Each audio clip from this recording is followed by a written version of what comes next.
হায়াত মৌতের মালিক আল্লাহ, ন্যূনতম সিকিউরিটি নিয়ে চলাও হলো সুন্নাহ। কিন্তু আমাদের লড়াইটা হলো, আমার মা স্বাভাবিকভাবেই কান্নাকাটি করেন, আমার পরিবার সবাই। তো আমি আমার মাকে বলেছি যে দেখো, মানে আমরা যে লড়াই নেমেছি, আমার একটা মনে হয় কি কোনো রাজনীতিবিদের না বাসায় মৃত্যুটা হইতে পারে না, এটা কোনো ভালো মৃত্যু না। যিনি রাজনীতি করেন, যিনি লড়াই করেন, যিনি বিপ্লবী, যিনি সংগ্রামী, তার মৃত্যুটা হবে একটা সংগ্রামের মধ্য দিয়ে, একটা রাজপথে, একটা গ্লোরির মৃত্যু।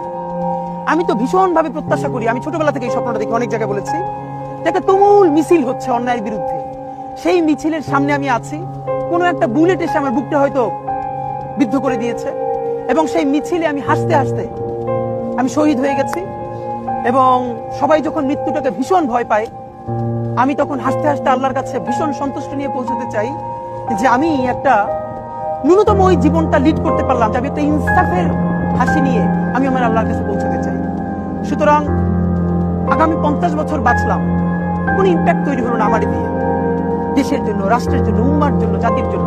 কিন্তু আমি ধরেন 5 বছর বাঁচলাম, সেটার মধ্য দিয়ে যদি আগামী 50 বছরের ইম্প্যাক্ট তৈরি হয়, তাহলে অনেকদিন বেঁচে থাকায় কি সাফল্যের বলে? শহীদ প্রেসিডেন্ট জিয়াউর রহমান কয়টা দিন বেঁচেছেন, কিন্তু ভাবেন আজকে পর্যন্ত উনি আমার অনুপ্রেরণা।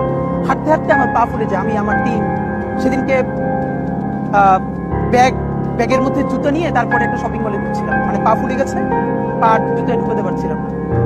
তো জিয়াউর রহমানের একটা ওনার গল্প মনে পড়ছিল, তিনি মাইলকে মাইল যখন হাঁটতেন, ওনার সাথে স্টাফদের পা ফুলে যেত, কিন্তু ওনার তো আর্মি ট্রেনিং আছে। তখন তাকে বলতো, স্যার আপনার তো আর্মি ট্রেনিং, আমরা তো আর পারি না। এই জন্য ওনাকে মানুষ রাখাল রাজা বলতো। তা আমরাও সারা বাংলাদেশের 56,000 বর্গ মাইলে হাঁটতে চাই, আমরা ইনসাফের চাষাবাদ করতে চাই, একটা স্বাধীন সার্বভৌমত্বের সততার বাংলাদেশ তৈরি করতে চাই। আল্লাহ যে কয়দিন হায়াতে রাখবেন, এই লড়াইটা করব। যেদিন নিয়ে যাবেন, আমি স্বপ্ন দেখে যেতে চাই, আমি আমাদের এমন টিম, আমি আমার সন্তানকে রেখে যেতে চাই, আমার মৃত্যুর পরে যেন এই লড়াই বন্ধ না হয়, এই লড়াই যেন বাংলাদেশে কিয়ামত পর্যন্ত জারি।